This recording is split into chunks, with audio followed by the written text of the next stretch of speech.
जैसे ही मुखिया ने दामिनी का हाथ पकड़ा, दामिनी एकदम से घबरा गई और कहने लगी, मुखिया जी, ये क्या कर रहे हैं आप? मुखिया जी कहते हैं, मैं तुमसे बहुत दिन से कुछ कहना चाहता था, लेकिन आज हिम्मत जुटा पाया हूँ। मुझे मना मत करना। मेरे इस बूढ़े शरीर पे तरस खाना और मेरी पूरी बात सुनना। फिर दामिनी मुखिया की पूरी बात सुनती है और फिर आज की कहानी है दामिनी और मुखिया की। मुखिया गांव का इकलौता ऐसा इंसान है जिसकी शादी नहीं हुई।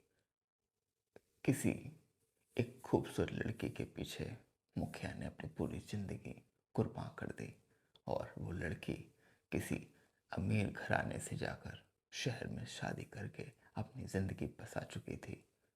यहाँ मुखिया उसके प्यार में इंतज़ार करते करते तड़पते बिलखते उन्होंने अपनी ज़िंदगी पूरी काट दी और उम्र के 75 साल कब गुजर गए पता ही नहीं चला। यूं ही प्यार में दीवाना कोई होता है क्या?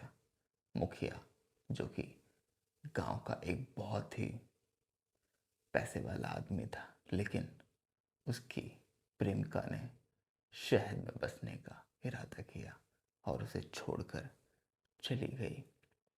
मुखिया उसके प्यार में इंतजार में ऐसे ही दिन अपने काटता रहा और उसके 75 साल कब बीत गए उसे पता ही नहीं चला। मुखिया किसी काम से शहर गया हुआ था। पास के शहर में अक्सर हफ्ते में एक बार वो जाया करता था, कभी अपनी दवाई के लिए, कभी खेतों की बीज के लिए, किसी न किसी काम के वजह से वो जाया करता था। एक दिन रात काफ़ी हो चुकी थी और तूफान भी चल रहा था, हवाएं चल रही थी, मौसम बहुत खराब था। रात के 10 बज रहे थे। मुखिया को वापस आना था, लेकिन मुखिया को अपनी दवाई लेने में थोड़ी देर हो गई। मुखिया अपनी कार से शहर से गांव की तरफ रवाना हुआ और ड्राइवर को बोला, किसी तरीके से जल्दी चलो, रास्ता सुनसान है और यहाँ बीच में बिल्कुल रुकने की ज़रूरत नहीं है, जल्द से जल्द हमें गांव पहुँचना है। शहर से करीब 2 से 3 किलोमीटर दूर ही, जैसे ही दूरी तय की, एक घना जंगल पड़ता है।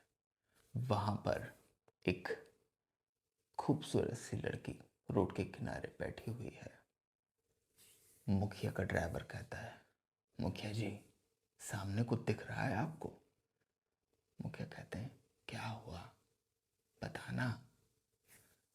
ड्राइवर कहता है, मुखिया जी, मुझे लग रहा है कोई वहां पर बैठा है, मुझे दूर से दिखाई दे रहा है।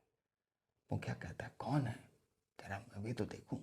मुखिया जैसे ही गाड़ी से बाहर झांकता है, उसे लगता है कि जरूर कोई अनहोनी होने वाली है, क्योंकि अक्सर उस रास्ते पर चोरी, डकैती, लूटपाट, ये सारी घटनाएं आम थीं और मुखिया इन सब चीज़ों से वाकिफ था।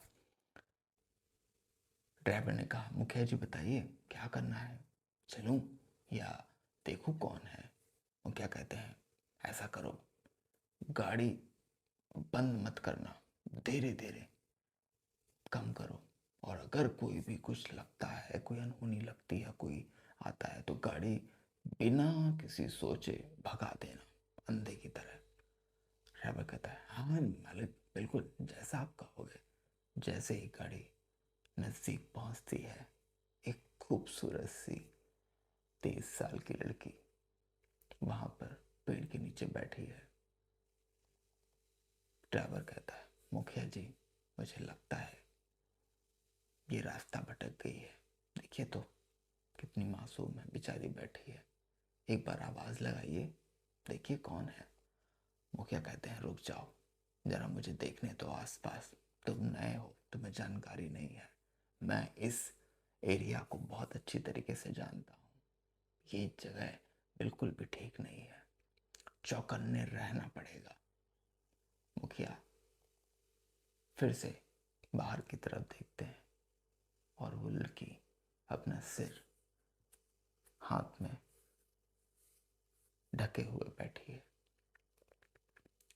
मुखिया कहते हैं, एक काम कर बलवीर, तू गाड़ी पे ही रही हो, मैं निकल के देखता हूँ ये लड़की कौन है और क्यों बैठी है यहाँ पे। अगर कुछ हो, कोई लूटपाट हो, कोई ऐसा हो, तुरंत गाड़ी स्टार्ट कर देना और भगाना, मैं बैठ जाऊंगा। बलविंदर कहता है, ड्राइवर है, कहता है हाँ हाँ मालिक, जाओ जाओ जरा देखो जरा। मुखिया गाड़ी से उतरता है, हाथ में एक मोटा सा लठ निकालता है और आगे बढ़ता है। हट्टा कट्टा नौजवान की तरह वो आगे बढ़ता है। 75 साल होने के बावजूद भी मुखिया किसी हट्टे कट्टे नौजवान से कम नहीं था। मूछे ताव देते हुए आगे बढ़ता है और कहता है, कौन हो तुम? वो लड़की बड़े प्यार से अपना सिर ऊपर उठाती है। उसके बाल आधे उलझे थोड़े खुले हुए होते हैं। सफेद और नीली रंग बिरंगी साड़ी में पत्तियोंदार खूबसूरत सी साड़ी में वो अकेली बैठी है। वो क्या कहता है, कौन हो तुम? यहाँ क्यों बैठी हो? तुम्हें अंदाजा भी है कि कितनी सुनसान जगह है? तुम्हें कहीं बैठने को नहीं मिला है? कौन हो तुम? वो लड़की अपना सिर उठाती है और आंसू पोंछती है। कहती है, मेरा नाम दामिनी है, मैं पटना की रहने वाली हूँ। मेरे ही गांव का एक लड़का मुझे बहला फुसला कर शहर ले आया। बड़ी बड़ी सपने दिखाए उसने, ऐशो आराम के सपने दिखाए। कुछ दिन किराए से मैं रही उसके साथ। फिर कुछ दिन बाद मुझे उसका सच पता चला कि वो किसी तरह मुझे किसी और के हवाले करना चाहता था। जो मुझे पता चल गया तो किसी तरीके से मैं जान बचाकर वहाँ से भागी। मुझे कुछ पता नहीं था इस शहर के बारे में, कौन हूँ मैं, कहाँ जाऊँ, कैसे जाऊँ, किससे मिलूँ। कोई नहीं है मेरा यहाँ पर। गांव में भी कोई नहीं था, यहाँ भी कोई नहीं है। जिसके भरोसे आई थी, जिसे मैं अपना मानती थी, जिससे मैं प्यार करती थी, वो तो मेरा सौदा करने बैठ चुका था।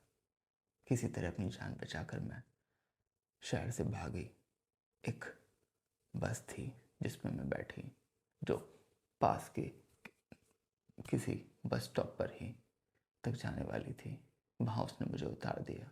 उसके बाद मुझे नहीं मालूम कहाँ जाना है, कैसे जाना है। मैं काफ़ी डरी और भूखी हूँ। मुझे नहीं मालूम कि मैं क्या करूँ।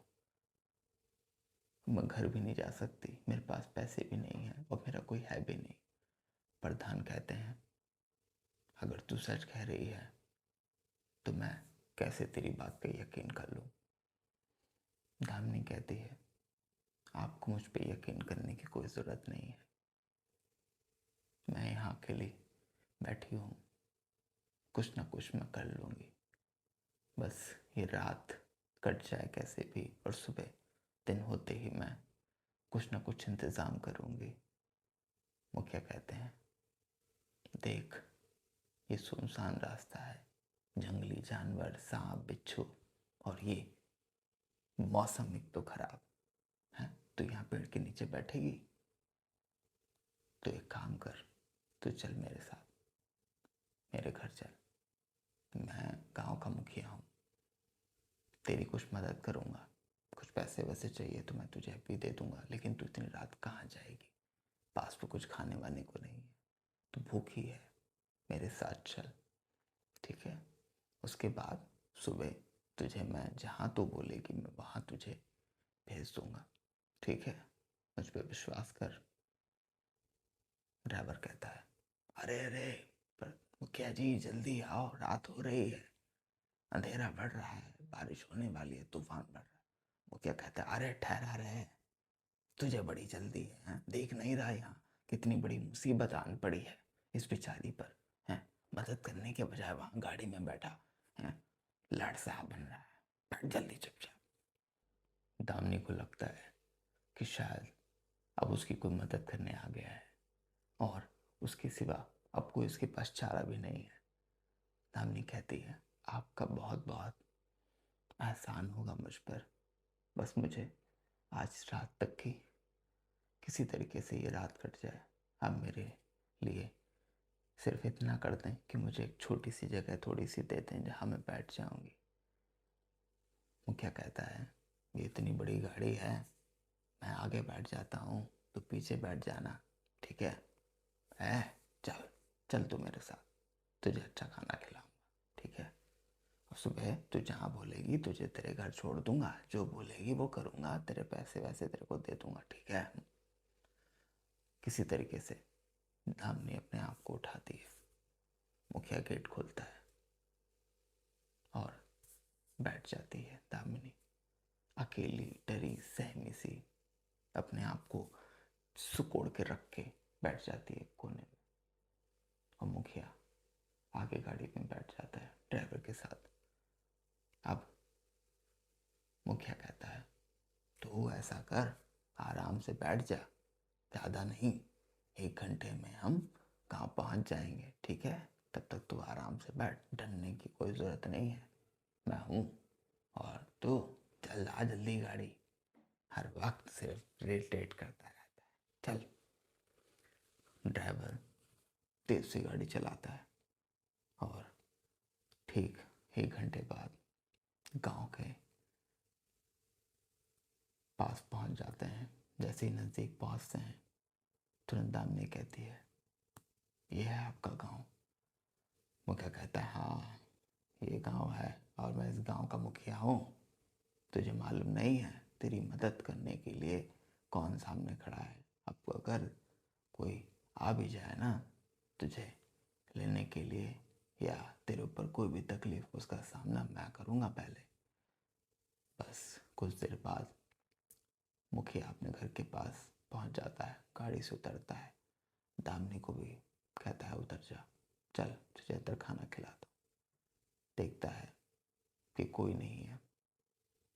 दामिनी की नज़र पड़ती, कहता है आपके यहाँ पे कोई है नहीं? मुखिया कहता है, ना मेरा कोई ना है दुनिया में, जो था जो थी वो चली गई, और तू ये सब मत सोच, तू चल।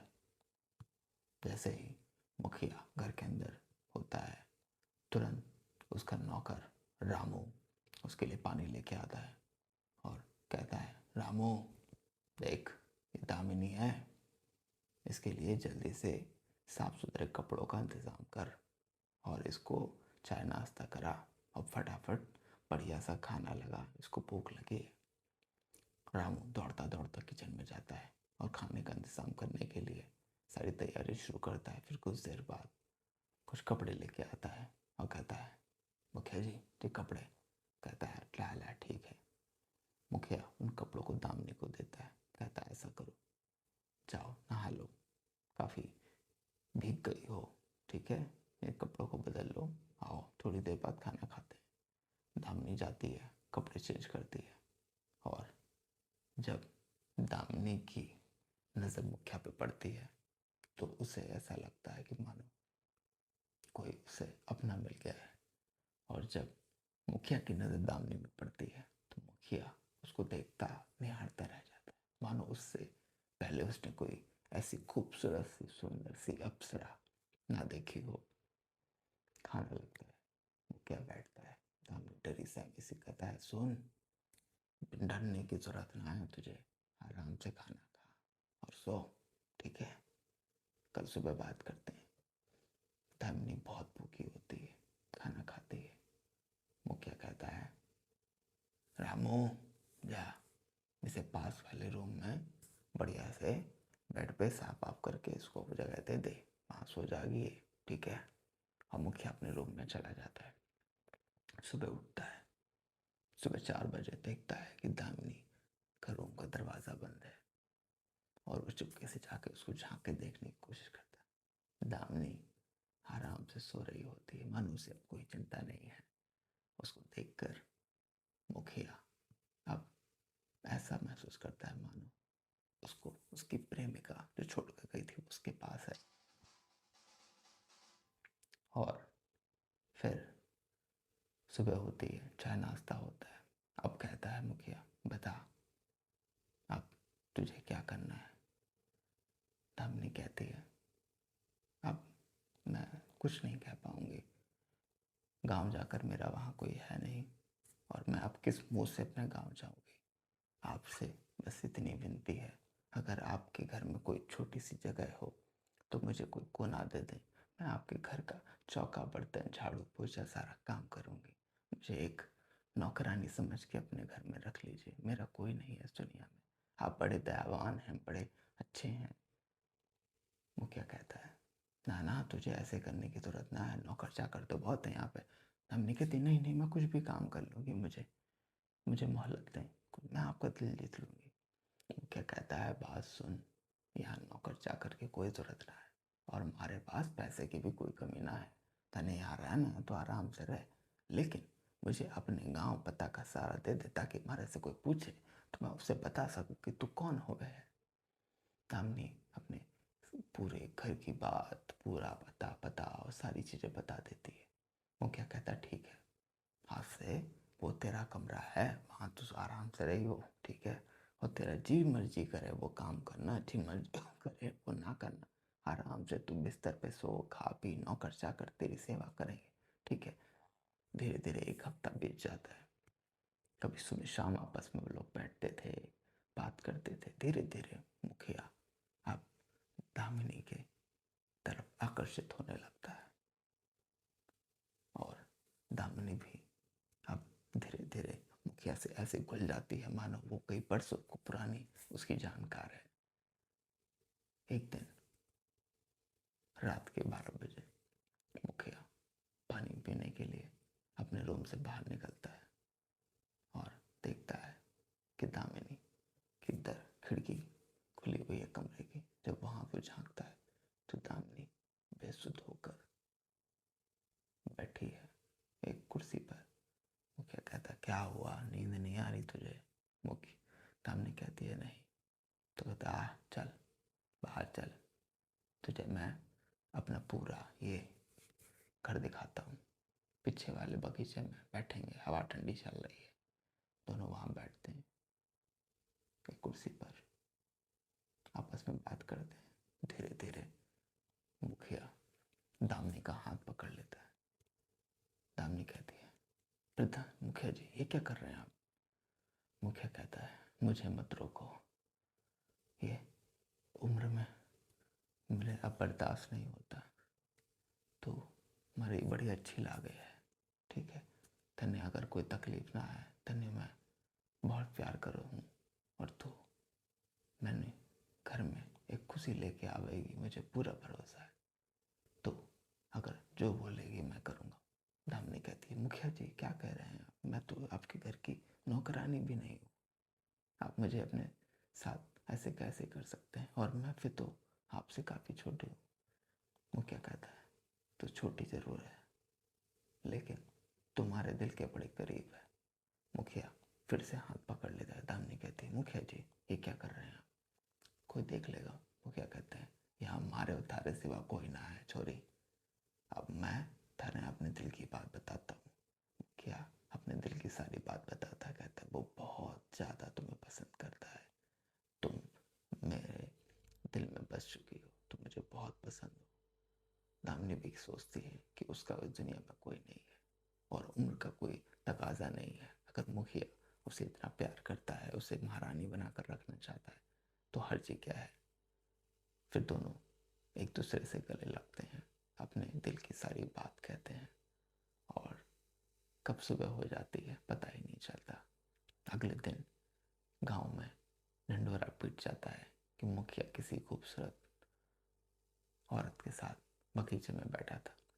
पंचायत बैठती है, शोर शराबा होता है। मुखिया कहता है, हमारी ज़िंदगी में इतने साल कोई ना आवा, कोई माने पूछने ना आवा कि मेरी ज़िंदगी में क्या हो रहा है, लेकिन आज जब हमारी ज़िंदगी में कोई आवा है तो तुम लोग ये कर रहे हो कि जो सज़ा दोगे वो मैं लूँगा। लेकिन ये बताओ, 75 साल से मैं अकेला हूँ, हमारे घर पे कोई आया, कोई पूछा कि तुम मुखिया तेरा हाल क्या है? आज एक लड़की आई है जो हमें अपना बनाना चाहती है, हमें पसंद है। इस लड़की में अगर ये कह देती है कि मैंने इसके साथ कुछ गलत किया है, तो तुम जो बोलोगे वो करूँगा। गांव वाले मुझे कहोगे तो गांव से बाहर निकल जाऊँगा। दामिनी कहती है, नहीं नहीं, मुखिया जी बहुत अच्छे हैं, मुखिया जी ने कुछ नहीं किया और आखिर मुखिया जी ने मेरा साथ दिया है, और अगर आज मुखिया जी को मेरी मदद है तो मैं ज़रूर करूँगी। मुखिया जी बड़े अच्छे हैं। बात फैलती है, थोड़ा ड्रामा होता है महीने डेढ़ महीने, लेकिन मुखिया और दामिनी दोनों एक साथ रहते हैं। वो सारे गांव वालों से लड़ने को तैयार हैं। फिर कुछ दिनों बाद गांव वाले मान जाते हैं, कहते हैं मुखिया जी कहाँ गलत है। आज मुखिया जी की ज़िंदगी में कोई आया है तो इसमें अच्छी बात है। फिर मुखिया और दामिनी आप शादी कर लेते हैं। बड़े धूमधाम से गांव में शादी होती है, पार्टी होती है, लोग आते हैं, खाते पीते हैं, और दामिनी और मुखिया जी एक साथ अपनी ज़िंदगी को गुजारते हैं बड़े मज़े से। 75 साल के मुखिया जी, 22 से 23 साल की दामिनी का रिश्ता अजीब ज़रूर है, लेकिन दोनों में बहुत प्यार है। कभी कभी वो अपने दिल की बात कहते हैं, वो कभी वो कहते हैं, और ये रिश्ता इतना मजबूत हो जाता है कि गांव वाले को देखकर बहुत ज़्यादा खुश होते हैं। और कुछ दिनों बाद दामिनी और मुखिया जी को एक बहुत ही प्यारी सी बच्ची होती है, जिसका नाम होता है प्रज्ञा। और पूरे गांव वाले उसकी छठी में आते हैं, धूमधाम से फिर पार्टी होती है, और इस तरीके से मुखिया की ज़िंदगी में रौनक आ जाती है। और दामिनी जो एक बुरे सदमे में थी, उसकी ज़िंदगी में बाहर आ जाती है। दोस्तों, अगर आपको ये कहानी आपको अच्छी लगी हो तो इस कहानी को ज़्यादा से ज़्यादा शेयर करिएगा। हमें आपके प्यार की बहुत ज़रूरत है। हमारे चैनल को सब्सक्राइब करिए। हम आपके लिए लाएंगे एक से एक बढ़कर कहानियाँ, वो भी रियल, बहुत ही अनकही और बहुत ही खूबसूरत। मिलते हैं आपसे एक नई कहानी के साथ। तब तक के लिए आप अपना ख्याल रखें, खुश रहिए।